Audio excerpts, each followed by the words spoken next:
Hey guys! Today we're diving into another truly horrifying case. If you want to support my channel, make sure to subscribe and stay active. It really helps me out. I'd be super grateful for that. Let's get started. These days, criminal investigations rely on advanced technology that helps identify suspects faster, more accurately, and much more efficiently, while also making it nearly impossible to conceal evidence. In the past, investigators had to rely mainly on witness statements and circumstantial clues. But now, cutting-edge tools and scientific methods are at the forefront. Still, do they always work flawlessly? Especially when someone from the outside is actively interfering with the investigation? The case of Karen Read is one of the most complex, confusing, and high-profile in the American legal system in recent years. Her partner, who worked in law enforcement, lost his life under very strange and still unclear circumstances, and she ended up as the main suspect in the case. But the investigation was hindered by severe weather conditions, and evidence seemed to appear and disappear in the most mysterious ways. As of today, this crime remains unsolved. Karen Read was born in October 1977 in Blacksburg, Virginia. She earned a prestigious degree in economics and finance and steadily climbed the career ladder. People who knew her described Karen as ambitious, driven, and confident. She also had striking looks and a strong personality, which often made it difficult for her to maintain stable relationships. John O'Keefe was a Massachusetts native where his entire family lived. He was the youngest in the family and grew up with his older sister. His parents described him as unusually mature and deeply responsible for his age, always ready to lend a helping hand. He did well in school, was active in sports, and from a young age dreamed of serving in law enforcement. After graduating from the police academy, he began working as an officer in Canton, Norfolk County, Massachusetts. In 2018, John's younger sister and her husband tragically lost their lives in a car accident. They had been raising a son and a daughter who were still underage. Faced with the risk of being placed in state care, the two were taken in by their uncle, who became their legal guardian and welcomed them into his home. Karen and John first met in 2005 at a mutual friend's birthday party. They had a pleasant conversation, but things didn't go any further at that time. A few years later, they ran into each other again, and this time, their connection evolved into a friendship that eventually turned romantic. However, the relationship was far from stable. For years, they were on and off, never quite managing to settle down. By early 2022, 44-year-old Karen and 46-year-old John were living together in his home in Canton. John had been serving in law enforcement for nearly 2 decades, while Karen worked as a financial analyst at a major firm and also held a teaching position at the prestigious Bentley University. Both had solid careers and were financially secure, though for various reasons, they weren't in a rush to start a family. On Friday, January 28, 2022, Karen and John headed out to one of Canton's most popular bars, where they met up with friends. The group was enjoying themselves, talking, laughing, and having drinks. Everything seemed perfectly normal. Witnesses recalled that the couple looked relaxed and happy that evening. They were making plans for the weekend and showed no signs of tension or conflict. There were no arguments, no hostility. In fact, they seemed very much in sync, chatting, joking, and even inviting friends to join them on a ski trip to the mountains. Around 11 p.m., the couple decided to leave the bar. Their next stop was the home of Brian Albert, where a party was underway. Brian was a longtime friend and colleague of John's, and his house had gathered quite a crowd that night, many of whom were members of law enforcement, attorneys, and others working within the justice system. Around midnight, a Lexus LX SUV registered to Karen pulled up near the Albert residence. It was a bitterly cold winter night, with heavy snowfall and strong winds sweeping through the area. The streets were empty, and as a result, no direct witnesses could later be found. The vehicle remained parked for about 15 minutes, then simply drove away. According to Karen, she and John had an argument in the car. She decided not to go to the party, but John insisted, and eventually went in without her. Karen waited in the SUV for a bit, hoping he would come back and they would leave together. But when it became clear he wasn't returning, she got frustrated and drove home alone. Back at John's house, Karen couldn't fall asleep. She was upset about how things had played out. Between 1 a.m. and 4 a.m., she called John more than 50 times and sent him dozens of angry texts and voice messages. She never received a response. Around 4:30 in the morning, exhaustion took over and Karen dozed off briefly. She fully expected John to be home by the time she woke up and was preparing to give him a serious talk. But when she opened her eyes and looked at the clock, panic started to set in. By 6 a.m., John still hadn't returned. He wasn't answering his phone and wasn't replying to messages. Something totally out of character for him. Even when they had serious arguments in the past, he would cool down quickly, make peace, and always come home. Karen immediately sensed that something was seriously wrong. John's niece, a teenager named Jennifer McCabe, who had been living under his care since her parents passed away, also began to worry and couldn't sit still. Karen started calling friends, trying to find out if anyone had seen or heard from John. No one had spoken to him since the night before. Brian, the friend hosting the party, wasn't picking up his phone either. One of Karen's close friends, Megan, rushed over to her place to offer support and help with the search.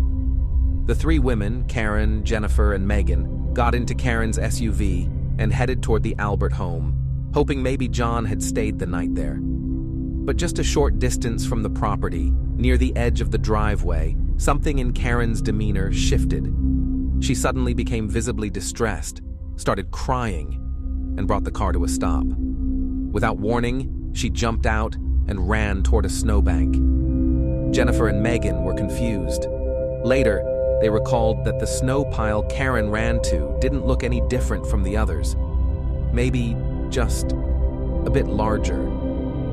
But when Karen began digging with her hands, she uncovered what appeared to be a shoe, and then the body of a man. She screamed and called for help. Megan ran over to her while Jennifer quickly contacted emergency services. It was John. Karen unzipped his jacket, began performing CPR and chest compressions, desperately trying to revive him. She continued resuscitation efforts until first responders arrived. Around 6:30 a.m., John was transported to the hospital, but tragically, there was nothing they could do. Medical personnel confirmed he had passed away. How, when, and under what circumstances this police officer lost his life, and what exactly caused it, remained unanswered. These were the questions a detailed investigation would have to uncover. Medical examiners did not find any major trauma on John's body, except for some unusual scratches and puncture-like marks on his right shoulder and forearm. However, there were multiple injuries to his head, including a fractured skull base, bruising and swelling on his face, and a broken nose. The exact cause of death couldn't be determined with certainty, so the report listed two contributing factors: a closed head injury and prolonged exposure to cold. On January 29, 2022, a snowstorm was still in full force, making it extremely difficult for investigators to examine the scene and collect evidence. The harsh weather created challenges. No one was sure how to clear the snow without disturbing possible traces or missing crucial details. Even then, law enforcement classified the incident as a crime, and Karen was immediately identified as the main suspect. She was taken into custody and brought to the station for questioning. Her story about the night's events was vague and inconsistent. Karen said she and John had been drinking at a bar until around 11 p.m., something that could be confirmed by about a dozen witnesses. Then, they headed toward a party at the home of one of John's colleagues. But on the way, they got into a disagreement, and Karen, upset with John, decided not to go inside. According to Karen, she dropped John off at the driveway of the Albert home. He walked toward the house, while she remained parked for about 15 more minutes, hoping he would change his mind and come back so they could leave together. When that didn't happen, she drove home alone. Karen's account had several inconsistencies, and it was clear she wasn't telling the full story. More importantly, it became evident that she had gotten behind the wheel after drinking. She was sent for medical evaluation, and test results confirmed the presence of alcohol in her system. Given the time that had passed between leaving the bar and the toxicology screening, experts concluded that Karen had likely been significantly impaired when she drove that night. This raised the possibility that she could have unintentionally caused an accident that resulted in John's death. According to forensic experts, the injuries John sustained, while serious, were not immediately fatal. If he had received medical assistance right away, it's likely he could have survived. But being left unattended in the extreme cold led to a rapid decline in his condition. Karen continued to deny any wrongdoing and insisted she had nothing to do with what happened to John. However, on February 1st, she was formally charged with second-degree involuntary manslaughter. She also faced charges for operating a vehicle under the influence and for leaving the scene without notifying anyone of the incident. Together, the charges could carry a lengthy prison sentence. But Karen made it clear she wasn't going to serve time for something she claimed she didn't do.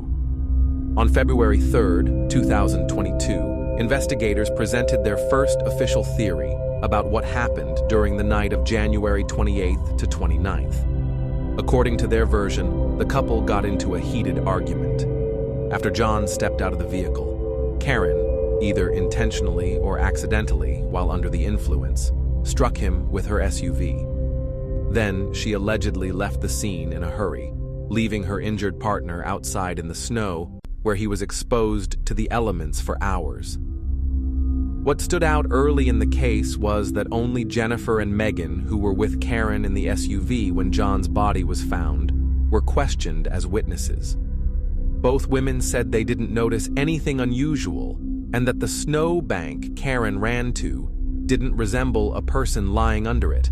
There were no visible signs suggesting someone was buried there.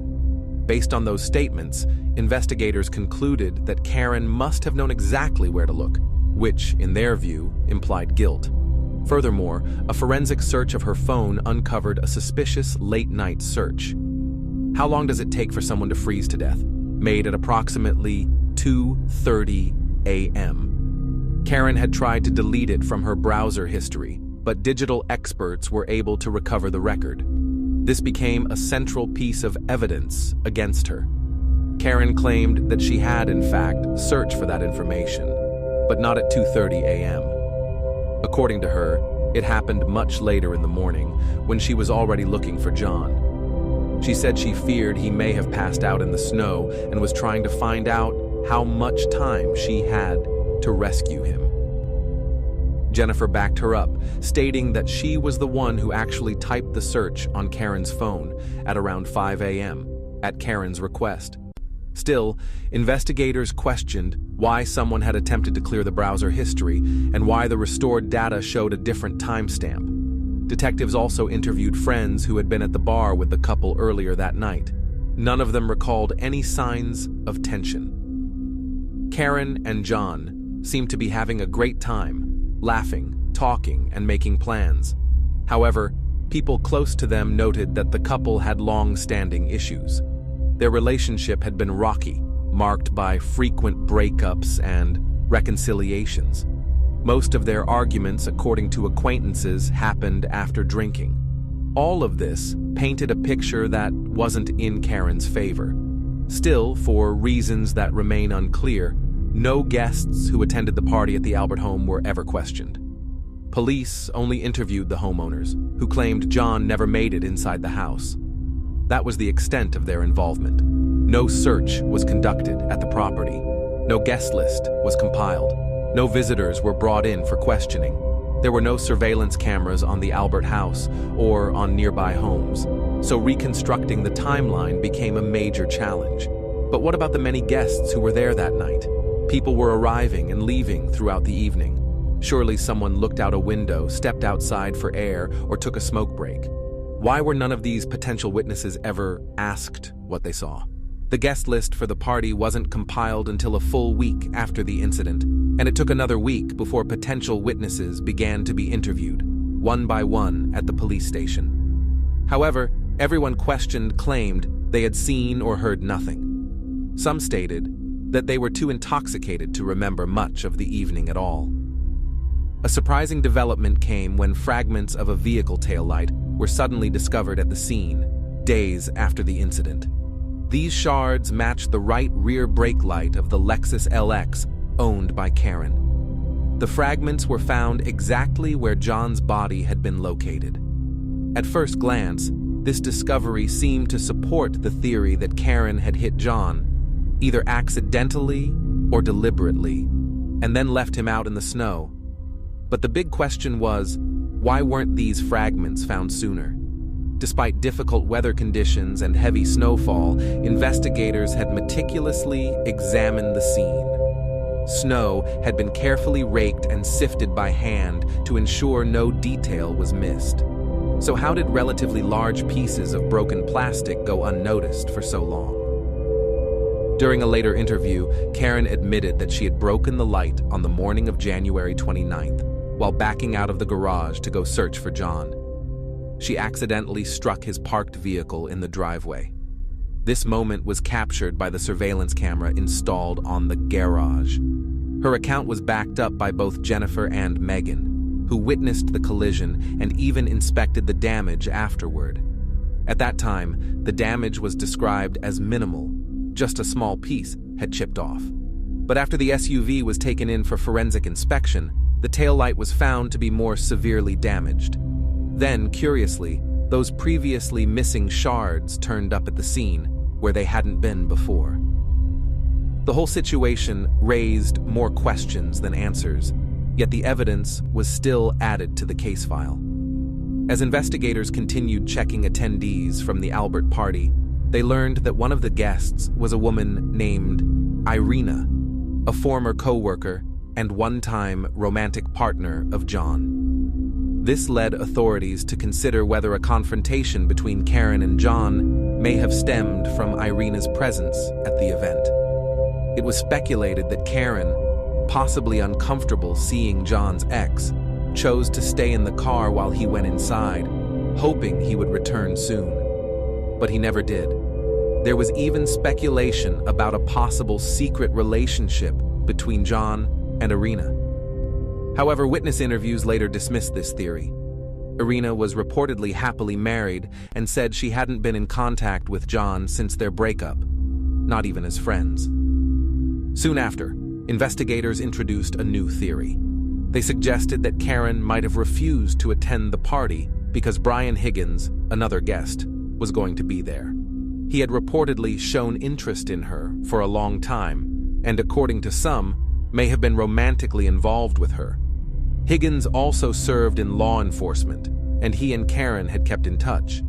Their occasional text exchanges reportedly included flirty undertones, which some saw as indirect evidence of a possible relationship. Karen admitted she had known Brian for years and confirmed they communicated occasionally, but insisted they were just friends and that there had never been anything romantic between them. Brian also denied any involvement, though investigators said they needed to fully examine this version before ruling it out. As mentioned earlier, John had several unusual injuries on his right arm. On his shoulder and forearm were deep scratches and puncture marks that resembled animal bites.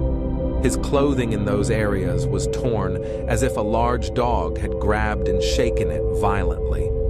Oddly, investigators didn't pay much attention to this detail. The medical report didn't classify the injuries, only noting them as minor. Because of this, Karen's attorney brought in an independent forensic specialist. That expert claimed with near certainty that the wounds were consistent with bites from a large dog. Coincidentally, or not, the Albert family owned a full-grown German Shepherd, known to have shown aggressive behavior in the past toward both people and other animals.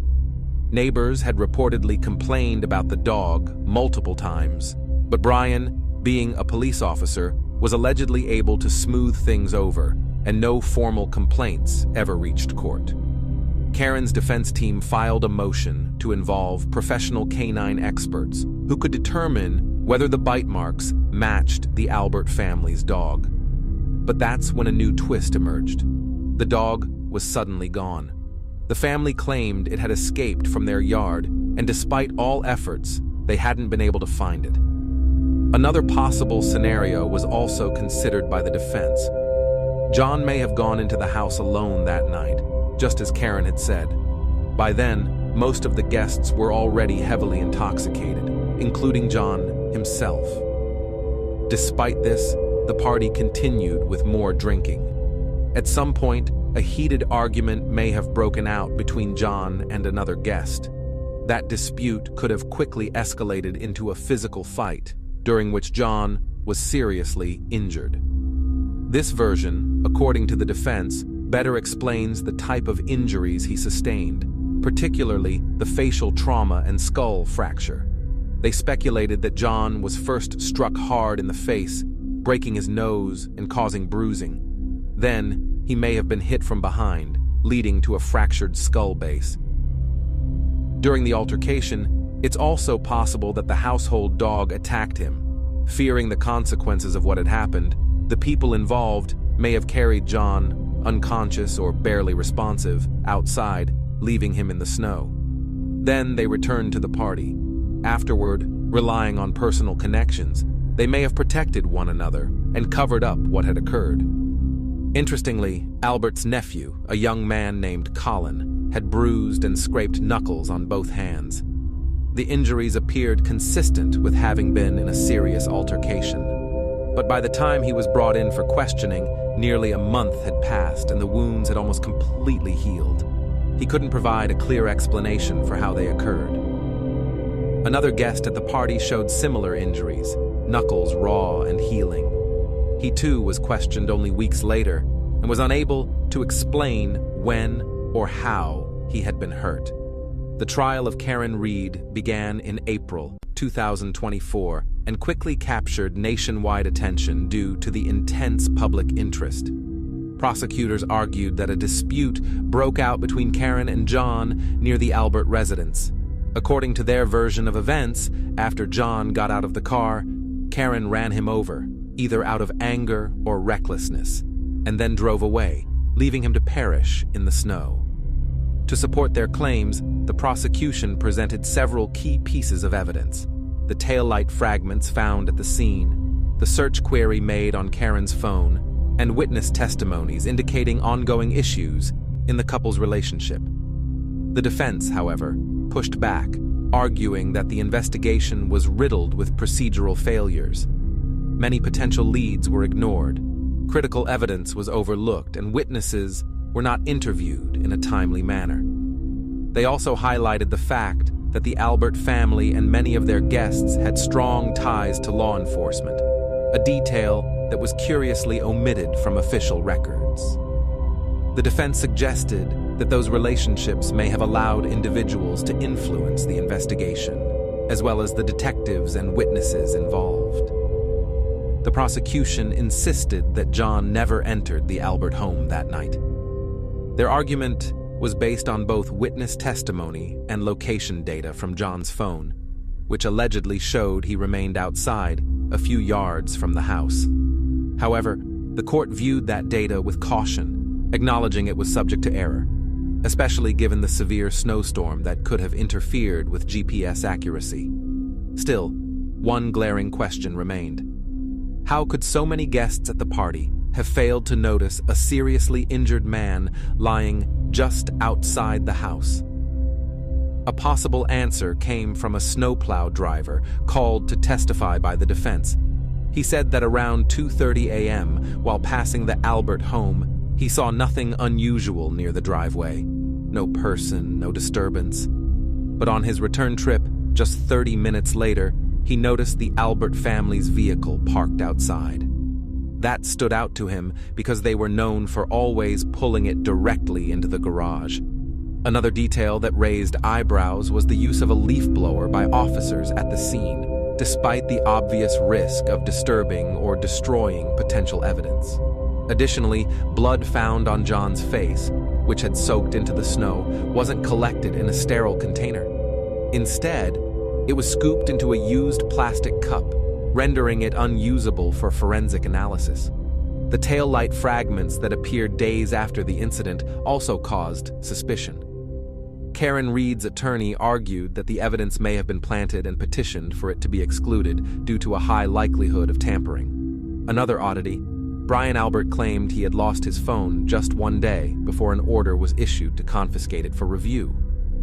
The defense insisted that John's injuries did not match those typically caused by a vehicle impact. Instead, they strongly resembled trauma from a physical altercation. According to their theory, John had been attacked inside the house, struck in the back of the head with a fatal blow, and then left outside in the cold.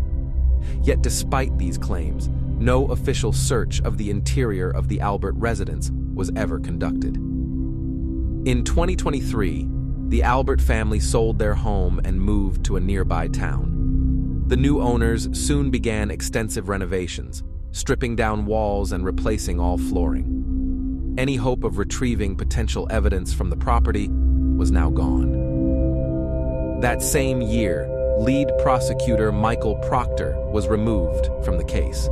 He had a long-standing friendship with the Alberts and was accused of showing clear bias against Karen. Allegedly, he had tried to dig up anything he could to damage her reputation, even going so far as to hack into her personal computer, searching for compromising photos or videos.